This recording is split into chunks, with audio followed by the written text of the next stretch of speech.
There is a quiet question almost every cat owner has asked at least once. Why this cat? Out of all the homes, all the people, all the open doors. Why did it choose me? Not tolerate, not settle for, but choose. Because some cats don't arrive randomly. They return. Cats have always moved differently through the world. They do not rush.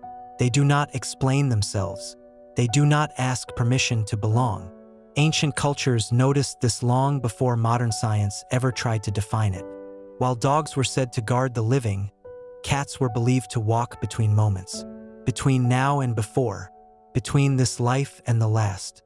And according to old belief, when a cat enters your life unexpectedly, it is not the first time it has known you. Here is what makes the bond unsettling. You may not remember the cat, but the cat remembers you, not in images, not in names, but in feeling. Cats do not recognize faces the way humans do. They recognize patterns, energy, rhythm, emotional signature, and those patterns can survive death. Across cultures, the same stories repeat. A stray cat appears during grief and never leaves. A kitten chooses one person in a crowded house and ignores everyone else. A cat behaves like it has always lived somewhere. On its very first day, people describe cats who sleep beside the same person every night without being trained, react strongly to a single voice, show fear or affection with no apparent cause, follow someone room to room as if guarding them. These are not learned behaviors. They are recognitions. In older spiritual traditions, it was believed that cats reincarnated differently than humans.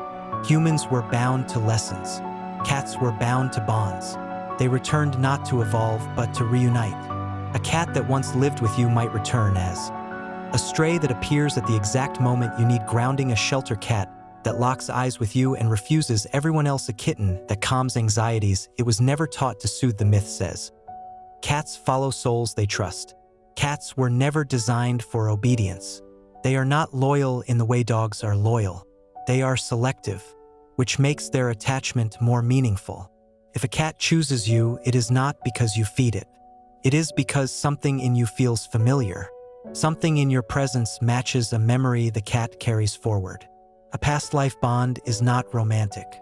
It is practical. Says, I survived with you before. I will stay with you again. Many people describe the same quiet sensation. A cat staring at them, not intensely, but knowingly. A cat resting a paw on them during moments of sadness. A cat appearing when emotions spike, then vanishing when calm returns. This is why cats are often accused of being mysterious. But mystery is simply memory without language. The cat does not need to explain why it stays. It already knows. Not every cat stays forever. And the myth addresses this too. Some cats return only to complete a task. To stabilize someone through grief, to protect during emotional upheaval, to close a loop left unfinished. When that purpose is fulfilled, the cat may drift away.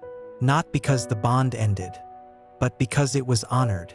According to the myth, when a cat chooses you, a contract is renewed. Not written, not spoken, felt. The cat does not belong to you. You belong with the cat. Across time, across lives, across quiet understandings that do not need proof. So if a cat has ever chosen you, sat beside you when no one else could, returned your gaze with calm recognition, or felt like home in a way you couldn't explain, the myth says this. It wasn't the first time, and it may not be the last, because some bonds do not begin in this life. They simply continue. If you love this cat myth story, like, share and subscribe for more cat myths.